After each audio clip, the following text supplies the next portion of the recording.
Hey ladies and gentlemen, welcome back to the channel. As always, it is Nick here, back with your daily crypto news and analysis. And today, we're going to be talking about Ripple and XRP. And before we fully jump on into this video, I do just want to ask for all those XRP holders out there that are watching the overall price action, hit that like button and also comment down below what you guys think is going to happen next within this market.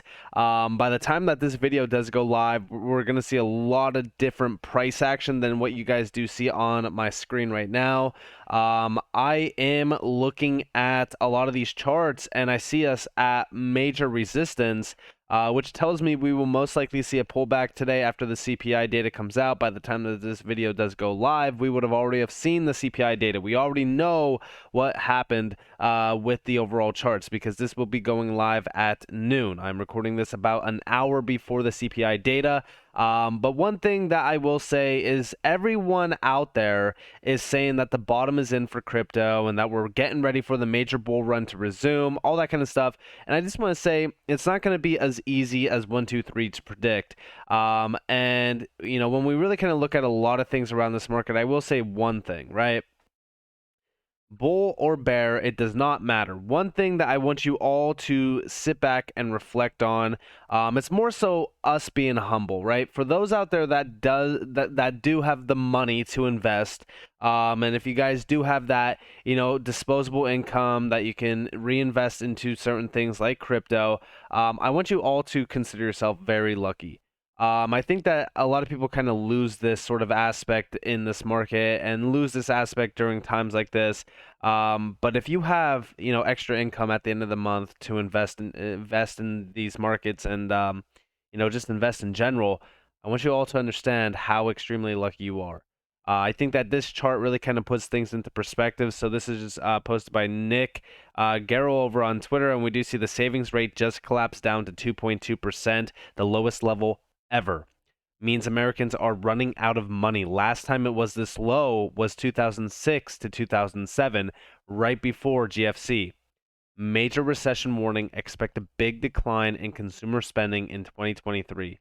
And yes, when we look at the overall amount of money most individuals have in terms of savings, it is drastically low.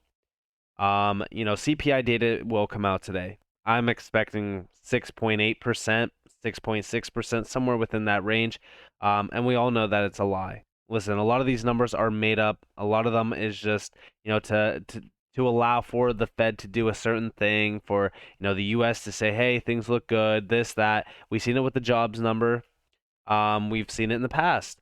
CPI, they don't price in food or energy. Two of the biggest things consumers use. So why the hell are we even talking about CPI data, right? But one thing I will say is, you know, inflation. Inflation is absolutely killing us. We see the wage growth and we see the inflation. I mean, listen, you know, right now in the United States, and even globally, a lot of people just do not have a lot of money to spend. Now, and this is spending, right? So imagine spending and also investing or trying to invest.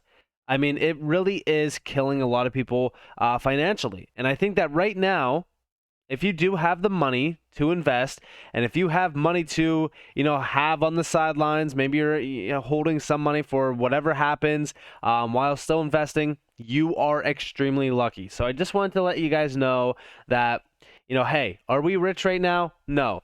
But do we have money on the sidelines to invest? Yes. That is 100% incredible. You should be 100% grateful for that. But I do want to talk to you guys a little bit about CPI. So, you know, whatever happens after the CPI print, I will say this. You know, things are looking pretty unusual. One, we do see over here from Unusual Whales. This is unusual. Last month, just before the CPI print was made public, there was huge unusual buying. There was a surge of buying seconds before the official 8:30 a.m. EST. Someone already knows. And here we have, so on this chart, we can see Treasuries rally before CPI. Big futures buying was seen moments ahead of 8:30 a.m. data release. Check it out.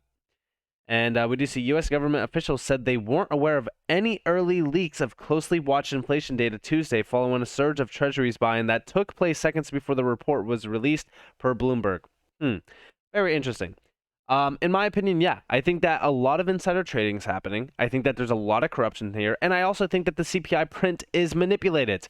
A lot of these numbers are manipulated. A lot of them are not letting on the big picture, which we all know inflation is roaring. I think that inflation now is probably worse than it's ever been. I've gone to the grocery store many times in the last couple of weeks, and every single time, it's $100 plus, and it's $100 plus for things that I know 2 years ago at least would have been like roughly $30, $40 maybe.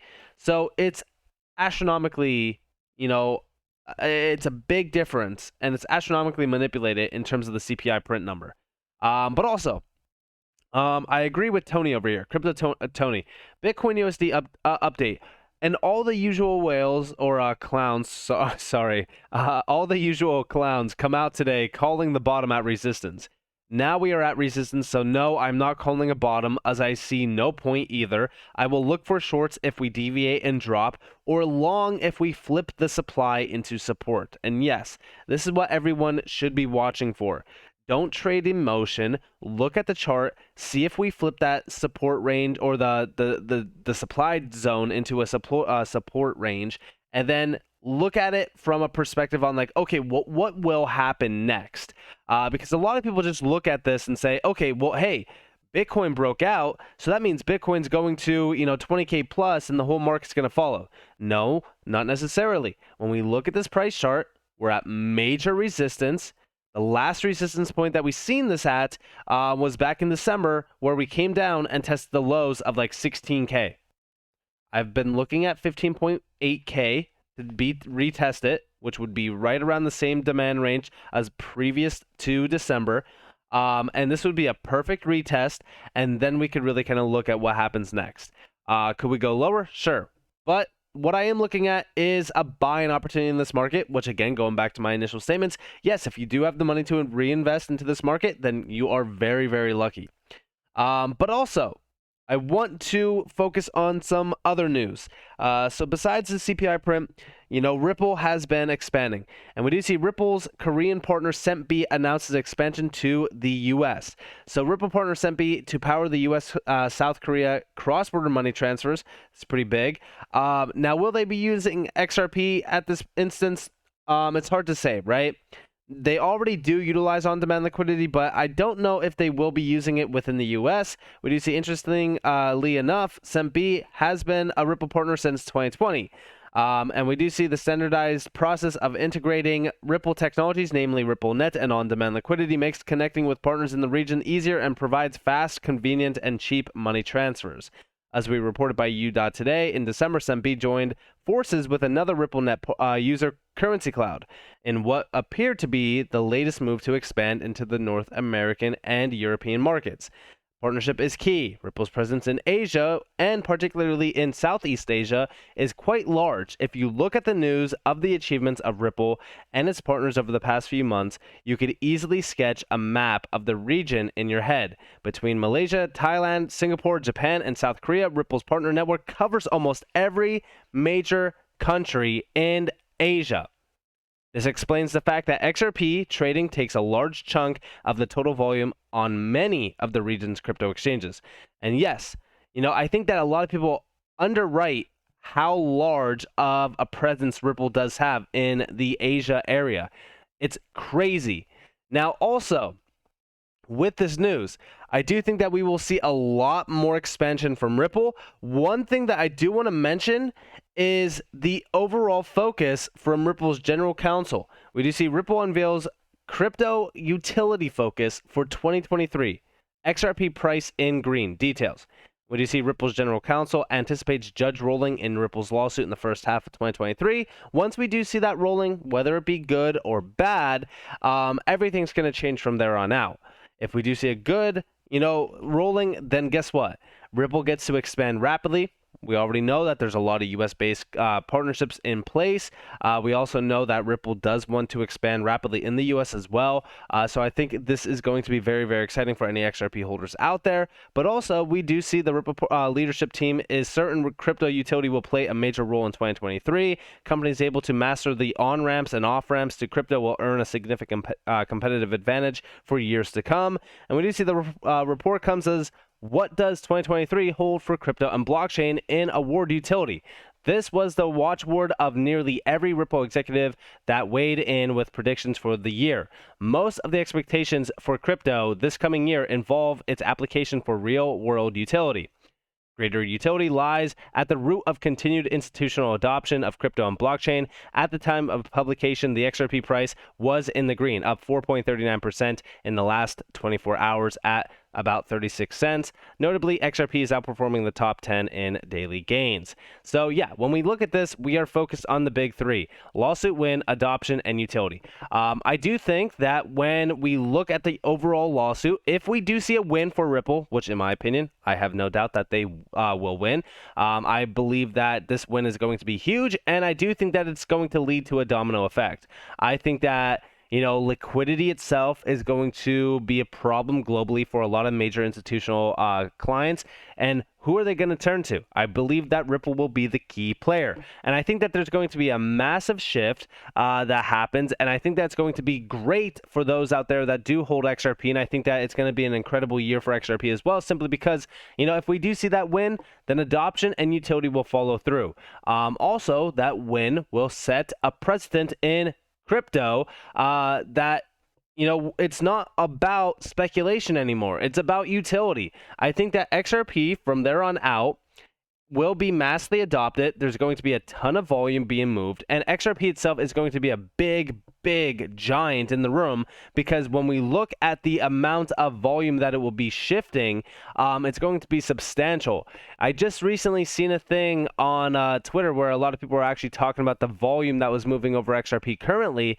And I think that a lot of it was kind of getting overlooked because, there still is quite a bit of volume being pushed by XRP right now. And that's without clarity. That's without mass adoption globally. And you got to remember that a lot of the Ripple partnerships that are in place, a lot of them are still waiting on the sidelines to utilize XRP. And I think that we are getting very, very close. Even the Bank for International Settlements said crypto markets have been in hibernation since last year's turmoil, but policy needs to stay ahead of the game. Read more about the pros and cons of policy options to address the risk of crypto markets. And they released this. This was on January 12th, so today. We've seen the key takeaways. The recent high-profile failures of FTX and other crypto firms have reignited the debate on the appropriate policy response to address the risk in crypto, including through regulation. The shadow financial functions enabled by crypto markets share many of the vulnerabilities of traditional finance. These risks are exacerbated by specific features of crypto. Authorities may consider different, not mutually exclusive lines of action to tackle the risk in crypto. These include containment or regulation of the crypto sector, or an outright ban. Central banks and public authorities could also work to make traditional finance more attractive. A key option is to encourage sound innovation with central bank digital currencies. Now, one thing that I would love to note around the BIS is that they've been extremely bullish on crypto for a while now. We recently seen their report where they want banks to hold 2% by 2025 of crypto. With that, right? Or sorry, it will open the door for banks to hold about 2% worth of crypto by 2025. But with that, right, we do see regulations being the key focus here. Like I said, if Ripple does win this lawsuit, it opens the door for right regulations. Once we see those right regulations in place, then guess what?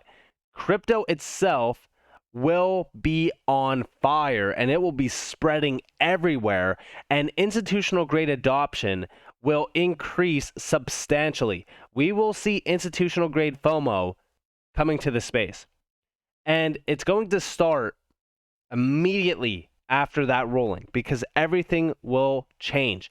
So I'm very excited for 2023. Yes, I love to see the green in the market, but please be cautious, because yes, we are seeing peak resistance blaring across the board. So with that in mind, I hope that you guys enjoyed this video. If you guys did, definitely leave a like, subscribe, to notifications on if you guys have more free content. You guys are more than welcome to follow me on Twitter and join the free Discord down in the description below. It's up to you all. Have a beautiful day, beautiful night, wherever you guys are on this beautiful world. This has been Nick. Peace out, guys.